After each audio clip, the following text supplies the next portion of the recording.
Do doja të dija kush fshihet pas specialistit. Të dy që ishin persona që merrnin risk përsipër, që merrnin përgjegjësi. Është shumë e vështirë t'ju ambushësh mendjen biznes. Domethënë sfida e parë që ne kishim ishte ndërgjegjësimi i bizneseve. Sa i rëndësishëm është marketingu sot për një biznes? Tashmë marketingu nuk është luks, por është domosdoshmëri. A mjafton të postosh çdo ditë për të pasur sukses? Nuk mjafton të postosh çdo ditë për të pasur sukses. Konsistenca është shumë e rëndësishme. Cili është gabimi më i madh që bëjnë bizneset? Një nga gabimet është pikërisht kjo që mendojnë se mund t'ja besojnë marketingin e biznesit tyre një individi të brendshëm. Po e shihni veten mbas 5 viteve të tjera. Në 5 vite e shikojmë veten si agjencia më e mirë marketingu në Shqipëri. Përshëndetje të dashur miq të Infinite Business Podcast. Ja ku po takohemi edhe në këtë puntat të re, ku duam të frymëzojmë me të ftuarit tanë të gjithë njerëzit që na ndjekën nëpërmes këtij podcasti. Sot tema është mjaft interesante. Të flasim për bizneset dhe marketingun. Në këtë botë ku konkurrenca është më e madhe se kurrë, a mjafton thjesht të jemi vetëm më të mirët, pa na njohur të tjerët? Për këtë arsye sot kam në studio dy të ftuar, dy shtyllat e specialistit. Eraldo Marashi dhe Endri Demirgjio. Përshëndetje. Mirë se erdhët. Përshëndetje, mirë se u gjetëm. Dy CEO që kanë krijuar një fuqi të përbashkët duke ndihmuar bizneset me prezencën e tyre online. Tani, dua të di. Kush nga ju të dy është më specialisti? Të dy. Të dy jemi specialist, patjetër. Cili më shumë? Fakti që jemi bashkuar, patjetër që jemi të dy specialistë. Mos po e mbani njëri tjetrën kështu me të mira, jo ti jo unë. Ja, specialisti ka vetëm një kusht, që më dhon maksimumin, dhe ne të dy japim maksimumin për të kapur majën, kështu që të dy. Me që specialista jemi këtu, do doja të dija kush fshihet pas specialistit. Pas specialistit fshihen disa të rinj, shumë profesionist. Kur them të rinj, normalisht të rinj në mosh, por jo në profesion, sepse janë vërtet jemi një grup duke filluar nga ne dy drejtuesit, edhe secili departament persona që jemi të certifikuar për këtë industri dhe që punojmë çdo ditë për të sjellë një standard sa më të mirë në tregun shqiptar, normalisht për të shkuar dhe për të marrë rezultatet më të mira dhe tek bizneset, gjithmonë duke qenë koherent edhe me kohën, edhe me pjesën e Europës, botës. Normalisht jemi munduar çdo ditë që të sjellim gjëra të reja, të bëjmë upgrade vazhdimisht, dhe kjo normalisht na ka mbajtur në treg dhe jemi për ditë edhe më mirë. Pastaj patjetër përkushtimi është maksimal. Unë dhe Eraldo faktikisht jemi dy specialistët e vërtet të specialistit dhe ne jemi bashkuar gjatë procesit, sepse Eraldo e kishte nisur përpara specialistin, pastaj edhe unë kisha ndërmarrë një sipërmarrje në lidhje me marketingun dhe gjatë një trajnimi për zhvillimin personal dhe leadership, aty u takuam dhe u njohëm. Dhe pasi diskutuam dhe pam që mindseti jon bashkohet, vendosëm të krijonim një vizion më të madh dhe të ndërtonim realisht një standard në tregun e marketingut. Më trego pak a shumë ku jeni njohur në trajnimet për zhvillimin personal.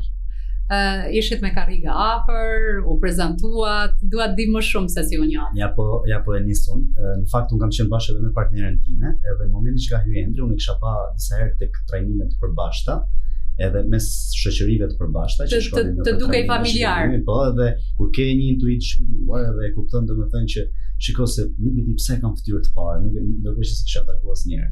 Në të vërtetë. Edhe i them partneres time, e marr mundësi sot, i them që shiko, nuk e di pse kam përshtypjen që këtë djalin unë e njoh.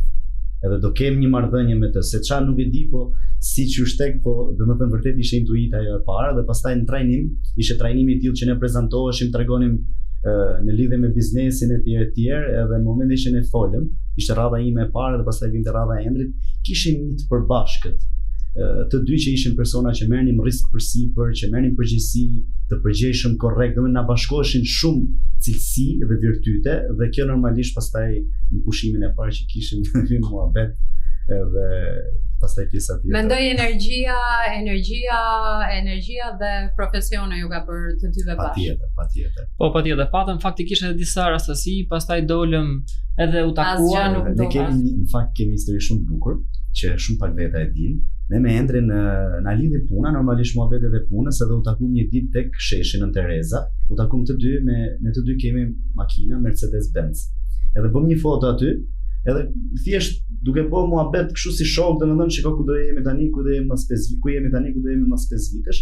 Edhe un tani për të bërë foton, harroj kuletën time aty në shesh të shkallët. Janë ato shkallët tek sheshi, edhe ndërkohë që aty ishte full me njerëz. Edhe nëse unë harroj kuletën edhe ikim bashkë, shkojmë për të pi kafe në një vend pas një çere kori 20 minuta. Kur bën me nxjerr kuletën me pagu, kur të thënë më duket se ka lënë atje. I fulim makinës me vrap edhe shkojmë atje domethënë, edhe tani unë ndalova në semafor. Edhe nuk arrija dot ta shikoja pjesën nëse ishte kuleta aty ose jo, dhe zbret Endri me vrap shkon atje dhe e gjen kuletën. Domethënë 20 minuta mos më tepër, brother, a? Po. Diçka e tillë. Ne kishim lënë kuletën aty edhe nuk si thuhet në këtë rast e pas ka qenë kuleta halalle. Shiko, e halallit, po unë i thash brother, ne do bëjmë diçka bashkë patjetër, edhe nga ai moment çështje ditësh jemi ul, kemi diskutuar si mund e kishe vendosur emrin e specialistit? Po, specialisti kishte rreth 3 vite në treg që operonte, por normalisht me hapa më të vegjël, etj.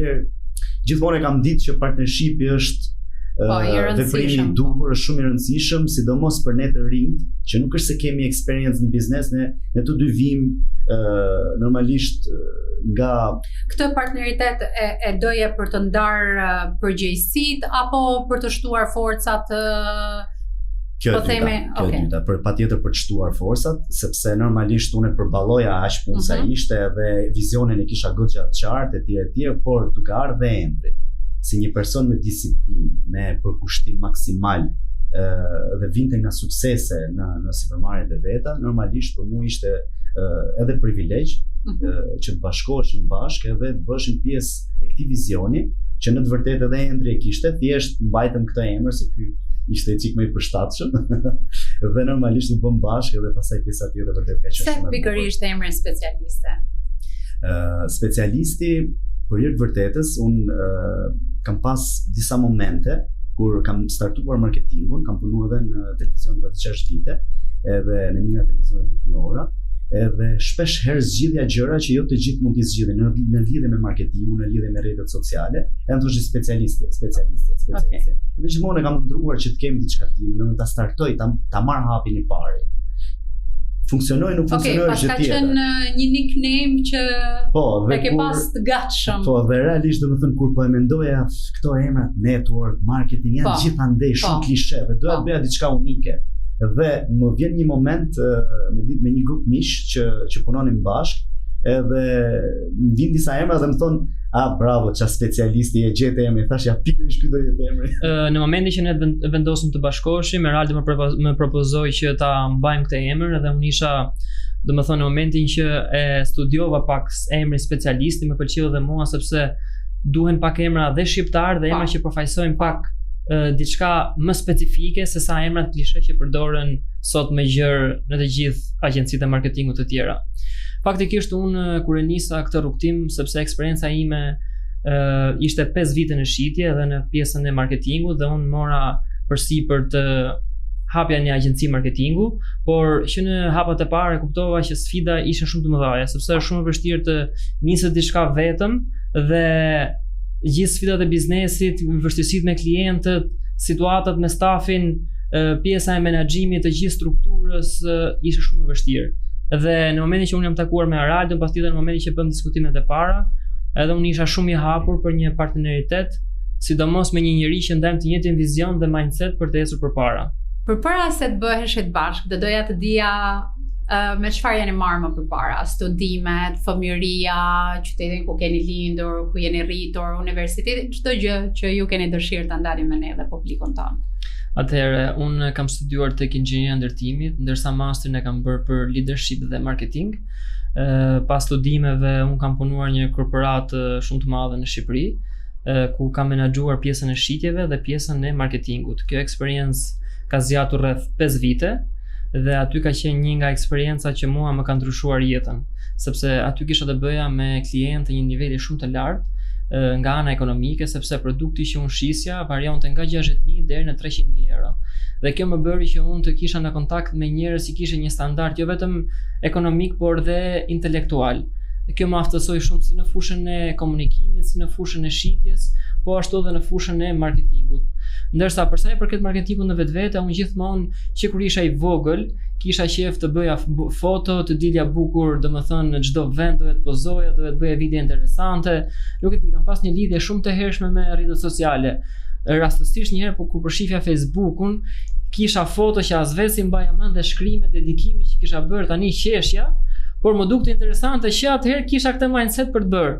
Dhe dëshira për të qenë pjesë e rrjeteve sociale ka qenë që i vogël, dhe gjithmonë kur shkoja në një biznes, bëja një video, kapi diçka interesante ose ushqime që vinin, domethënë ka qenë e lidhur që me fëmijërinë. Ndërsa ambicia për të pasur diçka timen dhe kjo më ka ardhur që në fëmijëri, ka qenë dhe suporti i familjes, domethënë faleminderit Zotit jam rritur nga një familje nga dy prindër me suportues, sepse ishin të dy intelektual dhe kuptonin dhe botën e biznesit dhe më kuptonin mua si fëmijë, më kanë lënë gjithmonë të lirë të bëj atë çfarë unë ndjej dhe zgjedh të bëj. Dhe që aty unë kam pasur një ambicie që dua të kem diçka time, dua të krijoj një vlerë në treg dhe jo vetëm të punoj për dikë tjetër. Edhe pse fakti të punosh për dikë tjetër është shumë e rëndësishme, sidomos para se të hapësh diçka tënde, sepse unë e vlerësoj shumë të gjithë eksperiencët që kam punuar tek një korporat shumë e madhe, sepse aty unë aftësova dhe krijova disiplinën të ndërtoj diçka time. Dhe tani, përveç se jam shumë e fat që kam kaluar këtë eksperiencë, jam shumë i lumtur sepse çdo aftësi që unë kam marrë aty e implementoj tani në biznesin tim. Është gjë shumë e bukur kjo që the për gjithë të rinjt që po na ndjekin, që është shumë e rëndësishme përpara se shoh të rinj që kanë ëndra të mëdha që thonë unë dua të startoj, dua biznesin tim, pa marrë përsipër që të punojnë në ndonjë korporat ashtu siç the ti. Dhe kjo është një mesazh shumë i mirë që të rinjt duhet të startojnë diku tjetër përpara se të marrin vendimin të hapen bizneset e tyre. Dhe mendoj që kjo ka qenë një master që të ka paguar për të mësuar dhe për të dhënë një eksperiencë ndoshta shumë më frydënëse se sa eksperiencën nëse do ta kishe nisur ti vetë nga zero. Është shumë e vërtetë. Faktikisht për të gjithë të rinjt do t'i motivoja që të bënin realisht të ndjekin ëndrat që ato kanë. Por sot të rinjt janë të fiksuar të arrijnë gjëra shumë shpejt. Duke parë botën virtuale, Instagramin dhe TikTokun, aty është një botë totalisht jo e vërtetë. Njerëzit shfaqin vetëm momentet e bukura dhe i amplifikojnë të gjitha gjërat. Dhe të rinj duke parë rrjetet sociale mendojnë që jeta është vetëm e thjeshtë dhe shumë e bukur luks, dhe nuk e mendojnë fare që unë për të ndërtuar diçka fillimisht duhet të ulem, të studioj, të mësoj diçka dhe pastaj të futem në treg. Të mendoj çfarë vlere kam unë që unë mund të shtoj këtë vlerë në treg. Dhe jo vetëm të çdo gjë të pretendojnë që arrit në mënyrë të menjëhershme, kjo gjë është e pamundur. Prandaj unë do t'i sugjeroja që të gjithë të ndjekin ëndrat e tyre, por të bazuara mbi fakte dhe të ulen fillimisht të punojnë për atë ëndra dhe pastaj t'i bëjnë realitet. Eraldo? Unë kam lindur në Tiranë, por 5 vitet e para të jetës kam jetuar në Puk, dhe se jam nga Puka, dhe pastaj kam marrë në Tiranë bashkë me familjen, edhe për hir të vërtetës kam punu goxha herët, që në moshën 12 vjeçare, kam punuar tek biznesi i babait tim fillimisht, dhe pastaj gjithmonë kam pas dëshirë shumë të punoj. Njësoj edhe unë kam punuar shumë tek të tjerë, kam dhënë gjithmonë maksimumin, nuk kam pa orarin, kam parë gjithmonë rritjen, dëshirën, edhe normalisht dhe financat, por edhe unë vërtet vi nga dy prindër shumë suportues dhe për hir të vërtetës jam shumë mirënjohës që më kanë lënë atë lirinë të provoj, të punoj, të di të menaxhoj dhe lekun dhe kohën dhe shumë gjëra të tjera në atë periudhë, po flas nga mosha le të themi 12 deri në moshën 7-18 vjeçare. A mund të themi, më fal për ndërhyrjen, a mund të themi çfarë moshe keni aktualisht? Po, patjetër. Pra, siç po thoja, për sa i përket moshës nga 12 deri në moshën 7-18 vjeçare, unë kam punuar punë nga më të ndryshmet, kamarier, banakier, kam punuar me pllaka mermeri, kam punuar ndërtim, domethënë ndihmës, lloje nga më të ndryshmet.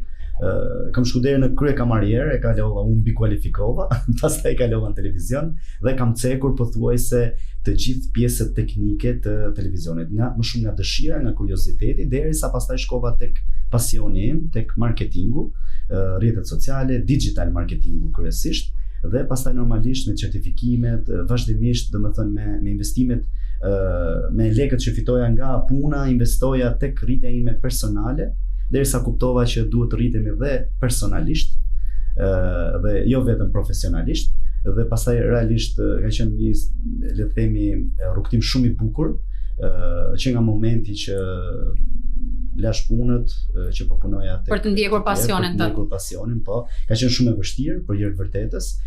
Siç tha dhe Endri, domethënë. Po pasioni sot është kthyer full time job. Është kthyer full time dhe realisht nuk ka të shtuna diela, nuk ka ditë pushimi, është por ne nuk kemi këto të shtuna diela, pushim nuk i njohim. Duhet shtojmë një ditë javës. Aty ku kuptojnë që aty ku kuptojnë që unë këtë gjë që bëj kam pasion sepse edhe pse kam aq shumë ngarkesë, edhe me pjesën e stafit, edhe me pjesën e menaxhimit të klientëve, prap çdo ditë zgjohem me dëshirën që duhet bëj diçka më shumë, duhet arrit diçka më shumë dhe gjithkohës mendja ime është te puna dhe kjo gjë nuk më lodh fare. Thjesht më motivon dhe më drive, më shtyn që unë të bëj diçka të re ose të shtoj një vlerë. Kam përshtypjen që është energjia e fuqishme ju dyve, energjia e mirë që se nganjëherë kur nuk ka energji të mirë, sado që puna po ecën, priton të zgjohesh mëngjes edhe të shkosh. Unë doja të dija. Po, ne besojmë shumë te energjia. Edhe unë besoj. Dhe nuk kam shumë kohë që e kam zbuluar, por tani më besoj shumë. Dhe ne nuk kemi disa kohë që e kemi zbuluar. Jo, nuk kam shumë. Këto 2 vitet e fundit jam. Dhe ne besojmë shumë që bota e brendshme reflekton botën e jashtme. E jashtme. Domethënë, nëse ti nuk je mirë këtu brenda, nëse Endri nuk është okay, ajo çfarë ti reflektosh nuk do të jetë fare okay. Kështu që fillimisht do të punosh me veten, pastaj do reflektosh vlerat e tua. Po, ne nga që e njohim shumë mirë njëri tjetrin edhe evidentojmë direkt të njëri tjetri ku nuk jemi mirë. Dalim tek marketingu. Sa i rëndësishëm është marketingu sot për një biznes? Marketingu është shumë i rëndësishëm për një biznes. Tashmë marketingu nuk është luks, por është domosdoshmëri. Sado i mirë që të jetë produkti yt, nëse njerëzit nuk të njohin, ti nuk do kesh shitje. Prandaj në momentin që ti ke një biznes fizik, automatikisht ti ke edhe një biznes online. Prandaj është shumë e rëndësishme të reklamohesh online. Unë do thoja në fakt marketingu sot është një nga 5 ingredientët kryesor të biznesit, të planit biznesit, për këdo që starton një biznes ose për këdo që ka një biznes dhe do të qëndrojë në treg ose do që të shkojë edhe më lart. Çdo ditë edhe më shumë ne po shkojmë drejt digitalizimit, edhe këtë e vërtetoi më shumë se kurrë edhe pjesa e protestës, sepse normalisht media ditët e para ishte totalisht e fikur, edhe vetëm pjesa e rrjeteve sociale, social media arriti që të mbyllte mira njerëz nga shumë vende të botës, jo vetëm nga Shqipëria. Unë madje marr dhe si shembull këtë shpesh për bizneset, se ka akoma biznese sot 2026, se janë dërgjësuar shumë për hir të vërtetës, po ka akoma që pyesin po çfarë mund të përfitojnë nga marketingu. Edhe kjo është në fakt edhe ajo që ne bashkë me Endrit duam që të ndërgjegjësojmë fillimisht audiencën. Pastaj normalisht mund të shikojmë pjesën e bashkëpunimit, se ne jemi partner i mirëfillt për biznesin. Është shumë e vështirë t'ju ambushësh mendjen biznesit. Shqiptarit. Po, shqiptarit. Në fillim ka qenë shumë e vështirë, në momentin që ne kemi ndërmarrë të hap, ka qenë shumë e vështirë sepse, domethënë sfida e parë që ne kishim ishte ndërgjegjësimi i bizneseve. Domethënë ishte shumë herë më vështirë ndërgjegjësimi sepse fillimisht duhet ti edukosh, ti shpjegosh se sa e rëndësishëm është marketingu dhe sa e rëndësishme është që ti të futesh në botën online. Domethënë kjo ka qenë një sfidë e para që ne kemi hasur në lidhje me bizneset. Duhet të shpjegosh që marketingu është ura lidhëse mes klientit dhe shitjeve. Por me kalimin e viteve realisht bizneset shqiptar janë të ndërgjegjësuara sepse ne sot kemi edhe shumë sipërmarrës të rinj. Sfidat kryesore janë me sipërmarrësit që futen tek mosha e tretë të themi, sepse shumë bizneset të saturuar në Shqipëri kanë CEO-n një mosh relativisht të lartë, mbi 45 vjeç, dhe ato akoma janë me marketingun tradicional. Që unë dita bëj vetë, kam një njerëz të brendshëm aty që më i bën ca foto, ca video, dhe mendon që kjo gjëra funksionon. interneti ka ndryshuar rregullat se si funksionon loja në çdo biznes. Patjetër. Jo vetëm shqiptar, po globalisht ka ndryshuar kjo. Patjetër. Cili është gabimi më i madh që bëjnë bizneset? Nëse duam ta ndajmë këtë informacion. Në fakt Endre e përmendi një nga gabimet, se nuk mund të them më i madhi, po një nga gabimet është pikërisht kjo që mendojnë se mund t'ja besojnë marketingun e biznesit tyre një individi të brendshëm. Me gjithë respektin, patjetër ka persona shumë të kualifikuar, por një person me 10 persona ose me 5 persona që dedikohen për biznesin tënd është dita me natë ndryshimi. Pra, në rastin konkret, ne si agjenci marketingu i ofrojmë biznesit persona të kualifikuar për secilin departament, për videon, për foton, për strategjin, për idenë, për konsultën, për advertising etj. Ndërkohë, ata pretendojnë akoma, kryesisht bizneset e mesme, që pretendojnë akoma që mund ta bëjnë me një individ të brendshëm ose mund ta bëjnë dhe vetë.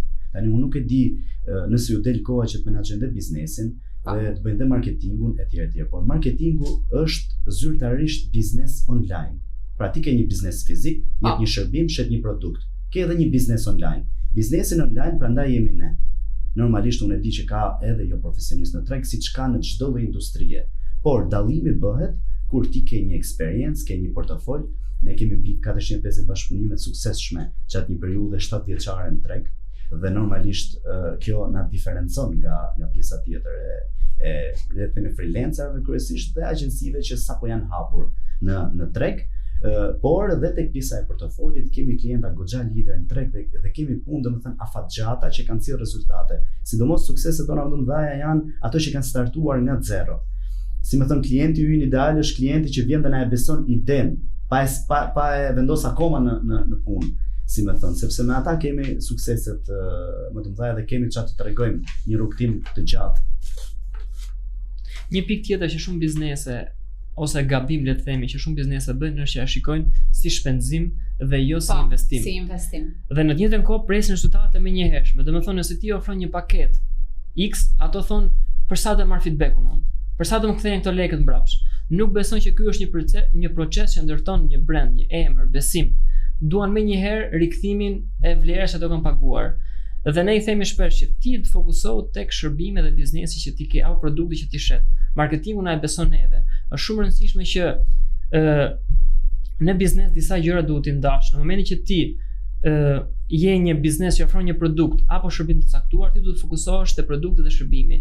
Ndërsa marketingun duhet t'ia lësh specialistëve, sepse jemi ne që jemi të trajnuar dhe profesionist me një grup, me individ shumë profesionist dhe me një eksperiencë shumë të gjatë në fushën e marketingut. Prandaj biznesi është shumë e rëndësishme t'ia lënë personave të caktuar këtë pjesë dhe mos të fokusohen të bëjnë çdo gjë vetë, se është e pamundur.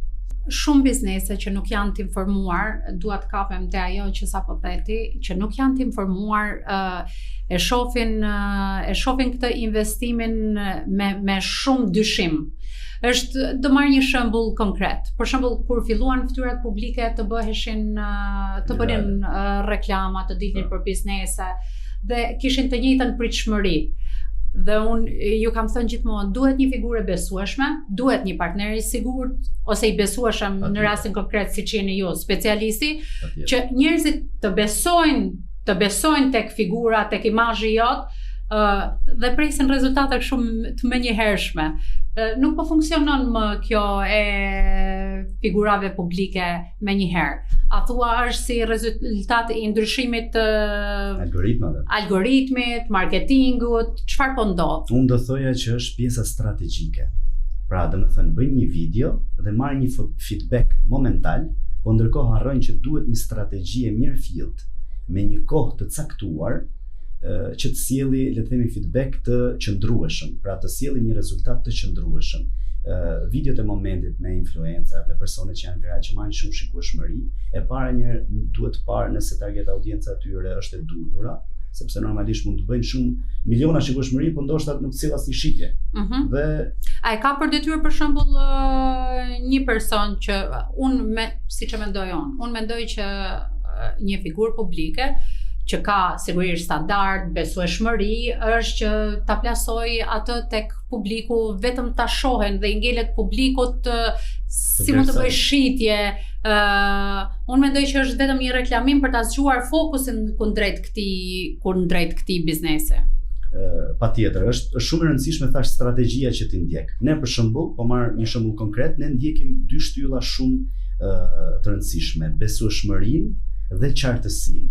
Njerëzit duhet të jenë të qartë se çfarë ti ju ofron, sepse shumica ka biznese shumë të mira këtu në treg, shumë profesionale që nuk e tregojnë produktin siç duhet ose shërbimin, ose nuk i tregojnë gjithë produktet që kanë ose gjithë shërbimet që kanë. Pastaj kalojnë tek pjesa e besueshmërisë, certifikimet dhe në mënyra më e mirë le të themi dhe me një kosto relativisht të ulët është duke dalë me imazh. Qoftë personi që ka biznesin, kryesisht tek bizneset e mesme dhe të ulta, mund të dalin vetë drejtuesit e bizneseve. Për shembull për parukerit, po marr shembull për parukerit ose ata le të themi që sapo kanë futur një produkt të ri, mund ta konsumojnë vetë fillimisht. Pra domethënë figura shetsot dhe normalisht jep një emocion, tregon një lloj lidhje. Shiko, ti mund mos të pëlqejnë, ty mund mos të pëlqejnë të gjithë, por një target audience do të pëlqejnë për atë që ti thua dhe për atë që ti jep. Dhe ata janë klientë yt. Në fund ditës kjo ka rëndësi. Nuk është të thënë që të gjithë na pëlqejnë, të gjithë na blejnë. A mjafton të postosh çdo ditë për të pasur sukses? Nuk mjafton të postosh çdo ditë për të pasur sukses. Konsistenca është shumë e rëndësishme, por strategjia ajo që bën diferencën. Në momentin që ti nuk ke një strategji, si të shkosh nga pika A në pikën B, automatikisht postimet e përditshme apo të njëpasnjëshme nuk do të funksionojnë në momentin që ti nuk ke një strategji konkrete, të fokusuar si shta Eraldo në pjesën e ngritjes të emrit ose në rritjen e numrit të shitjeve, sepse këto janë dy strategji të ndryshme që varet nga fokusi i biznesit. Cila nga platformat sjell më shumë rezultate? Më shumë rezultate. Unë do thoya më shumë besueshmëri ka Instagrami aktualisht dhe ka një kohë gjatë, ndërsa rezultate patjetër që sjell dhe Instagrami dhe TikToku. Normalisht tani që janë heqë edhe këto kufizime, TikToku ka goxha më tepër angazhim dhe mënyra algoritmike është edhe më e thjeshtë që ti të shkosh viral. Edhe duke mos bërë video, nuk është e nevojshme që të bësh video shumë me kualitet etj. Mund të jesh shumë spontan me një smartphone, edhe ti merr shikueshmëri goxha të madhe. Fundja shumica e mikroinfluencerëve në Shqipëri kështu janë bërë. Ti the që Instagrami është më i besueshëm edhe TikToku. Se ka filtra më tepër. A vlen Facebooku ende, sepse unë realisht kam një fanpage që është aktive. Patjetër. Po vlen patjetër. Shiko, mënyra për të bërë biznes, mënyra më profesionale dhe që të jep më tepër mundësi është Facebooku. Rrjeti që të jep më tepër mundësi, sepse normalisht pjesën e fushatë advertising ti nëpërmjet Facebookut e ke shumë herë më rezultative. Dhe normalisht Facebooku thashtë ka dhe shumë opsione që lidhen direkte me biznesin, që ti mund t'i shfrytëzosh. Për shembull ata që kanë, po marr një shembull, që duan të shesin produkte direkte, ka marketplace-i, që është një nga le të them mundësitë më të mira aktualisht edhe për të filtruar, por edhe për të blerë produkte të ndryshme. Pra domethënë ka shumë opsione që të jep mundësinë ti shfrytëzosh për biznesin tënd. Cili është ai sektor që investon më së shumti në marketing? Në Shqipëri, kohët e fundit, investimet në marketing janë rritur shumë, sepse janë ndërgjegjësuar dhe e kuptojnë që sa e rëndësishme është prezenca e tyre online. Sipas eksperiencës time, do ndaja 3 industri, do veçoja 3 industri domethënë, industrinë e pasurive të paluajtshme, është një treg shumë dinamik dhe shumë i gjerë, që është i përhapur shumë së fundmi në Shqipëri dhe po investohet shumë në marketing, si në pjesën e biznesit dhe si personave individual që duan të prezantojnë prona, të prezantojnë apo të shesin prona. Industritë e tjera është industria e estetikës dhe do veçoja edhe industrinë e automobileve që po investojnë shumë në Shqipëri, duke qenë se janë futur një numër shumë i madh i makinash në Shqipëri.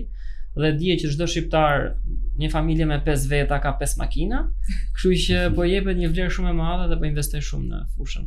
Po, edhe produktet edhe gastronomia patjetër që janë të dyja janë domethënë pjesa e fusha e gastronomisë normalisht ka edhe ajo jep goxha mundësi shumë të mira domethënë investimi në marketing. Lokale dhe restorante kemi pafund. Patjetër. Po edhe pjesa e turizmit. Domethënë ja për shemb tani sezoni veror investojnë goxha, javën goxha, thjesht nuk e mbajnë, sepse shumica nuk janë konsistent. Po, nuk janë. Në momentin që mbaron sezoni, shumica s'ka problem, thot, në maj përgatitemi prapë për sezonin. Do të thënë punojnë 3 muaj, vetëm 3 muaj dhe 9 muaj jemi pauzë. Ja sa e rëndësishme është pra që të investojmë në marketing edhe momente që mendojmë se nuk ka turizëm. Shiko, unë dua të shtoj vetëm diçka. Ne në marketing themi që nuk ka një sezon të mirë fillt. Okej, patjetër mund të ketë industri që normalisht sezoni veror mund të bie, mund të bien shitjet, mund të bien interesimet e tjera, por marketingu këtë privilegj të jep, që të jep mundësinë që ti të bësh diferencën krahasim me konkurrentët. Dhe ti jesh në fokus. Po, ndoshta janë 50 persona ose 100 persona që duan të blejnë tek ty. Janë shumë pak në krahasim me, le të themi, me dimrin që mund të jenë 1000 persona, po këta 100 persona nëse ti targeton në mënyrën e duhur, me strategjinë e duhur, mund të vinë tek ti. Dhe ti po bën diferencën në krahasim me konkurrencën. Cili është transformimi më i madh që keni bërë tek një klient i juaj? Tek një biznes? Transformimi më i madh përveç sjelljes së rezultateve, pra arritjes së numrit të shitjeve, për ne transformimi i madh janë biznes që ne i kemi marrë nga zero dhe i kemi çuar në sukses.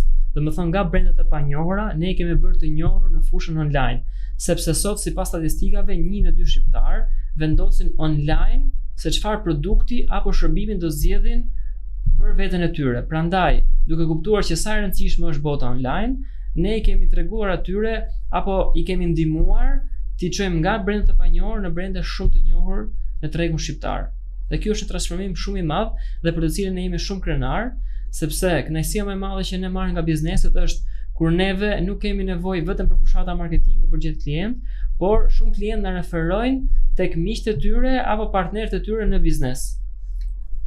A do ta zëvendësoj AI marketingu duke qenë se ka një trysni, një trend të AI-t në Instagram?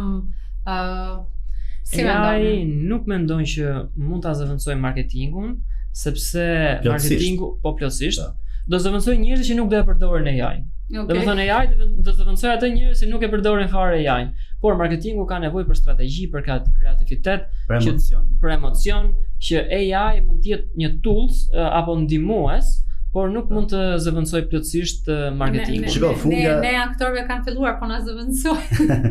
Fundja edhe AI do dikë që ta orientoj, ta përdori siç duhet për të nxjerrë më të mirën. Patjetër. Kështu që nuk mendoj tani për hir vërtetës po ecën me ritme goxha të shpejta. Edhe unë do thoja që si e keni ju marrëdhënien me AI në punën tuaj? Goxha mirë. Domethënë jemi munduar të mbajmë një balancë mes përdorimit, pra normalisht përdorimit deri në fazën që na ndihmon dhe nuk na kthehet dëmtues ose të na çojë në një zonë rehatije. Dhe normalisht pastaj pjesa emocionale dhe strategjike, siç e përmendi Endri, është gjithmonë diçka që duhet, dora e fundit duhet dhënë gjithmonë nga ne. Sepse është e pamundur që ti vetëm nëpërmjet AI-t të arrish të kesh rezultate shumë të mira. Ne përdorim, domethënë pjesën e AI-t më shumë është përdorur në proceset e kërkimeve, analizave apo automatizimeve që ne kemi bërë. Por anën strategjike apo emocionale gjithmonë kemi preferuar që ne të jemi profesionist. Po është një profesionist që merret me këtë pjesë. Si e frymëzoni ju ekipin tuaj? Një nga mënyrat se si unë e motivoj dhe e frymëzoj normalisht është edhe nëpërmjet zhvillimit personal. Ne jemi të dy persona që vazhdimisht zhvillohemi, edhe meditimi është një mik shumë i mirë i Joni. Mik do thoja, sepse vërtet marketingu është një industri shumë aktive dhe do vërtet shumë energji dhe shpeshherë duhet ta fikim çdo gjë që të mendojmë dhe të kuptojmë dhe të jemi të parët që sjellim diçka të re në treg. Është vetëm mënyrë, sepse duke qenë gjatë gjithkohës scrolling, gjithkohës aktivitet, gjithkohës energji duke lëviz, mbledhje etj, është shumë e vështirë që ti të bësh zgjedhjet e duhura, kështu që motivimi për ne është një nga pikat më kryesore të specialistëve, sepse realisht ne kemi krijuar një grup të rinj dhe jemi si familje. Ne, domethënë, çdo javë apo çdo 2 javë minimumi organizojmë nga një retreat, udhëtime, me shumë biznese që dhe ne kemi bashkëpunime me vila apo me retreate në për udhëtime të ndryshme apo në disa biznese që ne bashkëpunojmë, si mund të jetë kjo një nga bizneset që ne menaxhojmë me gara me makina apo që të shkputeni pak nga ajo ngarkesa e madhe që mund të ketë pesha e marketingut. Edhe se shiko, kjo pjesa si familje në treg ka marr pak këtë konotacionin negativ që gjasme të shfrytëzojnë etj, por jo. Marketingu është totalisht një industri ndryshe nga pjesa tjetër sepse kërkon gjatë gjithë kohës që ti të përfshihesh emocionalisht. Edhe domethënë deri në një farë mënyre edhe të lodh normalisht, edhe sepse ke të bësh vazhdimisht me klientët, me ide të reja, me inovacionet etj, dhe duhet patjetër shkëputja. Dhe ne bashkë me Endrin, normalisht bashkë me ekipin, mundohemi që të organizohemi vazhdimisht me retrite të ndryshme që të marrim maksimumin nga vetja dhe nga ajo që ne ofrojmë për tregun. Sa vjet e kishit bashkë ju të dy tek specialisti? Relativisht po bëjmë rreth 3 vite. 3 vite. Që po punojmë së bashku. Okej. Po e rrumbullakosim e bëjmë 5. Ku e shihni veten mbas 5 viteve të tjera? Që i bie një dekadë. Atëherë ne besojmë shumë tek vizioni jon dhe përveç vizionit ne kemi një vizion të qartë, të matshëm dhe të arritshëm. Ne kemi objektiva dhe afashkurtër dhe afagjatë, dhe përveç se ne kemi i dim shumë mirë me njëri tjetrin dhe i kemi të shkruar, kemi disa tabela domethënë që bëjmë mastermind me ekipin dhe objektivi jonë është i shkruar në çdo vend, dhe objektivi afashkurtër dhe objektivi afagjatë. Dhe objektivi në 5 vjet unë shikoj si objektiv afagjatë dhe në 5 vite e shikojmë veten si agjencia më e mirë marketingu në Shqipëri, jo vetëm nga madhësia apo nga përfitimi financiar, por si një agjenci që realisht prodhon një vlerë të shtuar për bizneset. Bizneset ta shikojnë neve si partner ideal për rritjen e tij në botën online. Dhe këtë jemi përpjekur të ndërtojmë ndër vitet të bashkëpunimit ton, një nga pikat kryesore është të shtojmë vlerë bizneseve. Jo t'i bëhemi si kosto, por si partner që ai realisht na beson neve marketingun.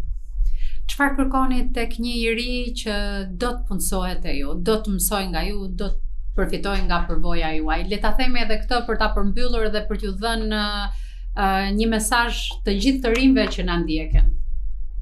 Unë do nisem në fakt nga eksperjenca ime. Ajo që unë kam dhënë, maksimumi që unë kam dhënë për të marrë gjithmonë ndër 3 vendet e para, do të thoja, në çdo kompani ku kam qenë, ka qenë gjithmonë përkushtimi dhe integriteti.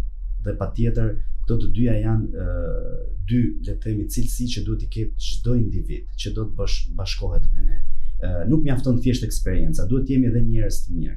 Profesionist për mendimin tim nuk është thjesht që ti të dish bësh shumë mirë një punë, është dhe ti të dish të sillesh shumë mirë, të respektosh kolegët, të bashkëpunosh, të jesh humble, i përullur, do thoja që të mësosh më tepër, të zhvillohesh më tepër, dhe ne kemi një parent që kur mos thuaj kurrë.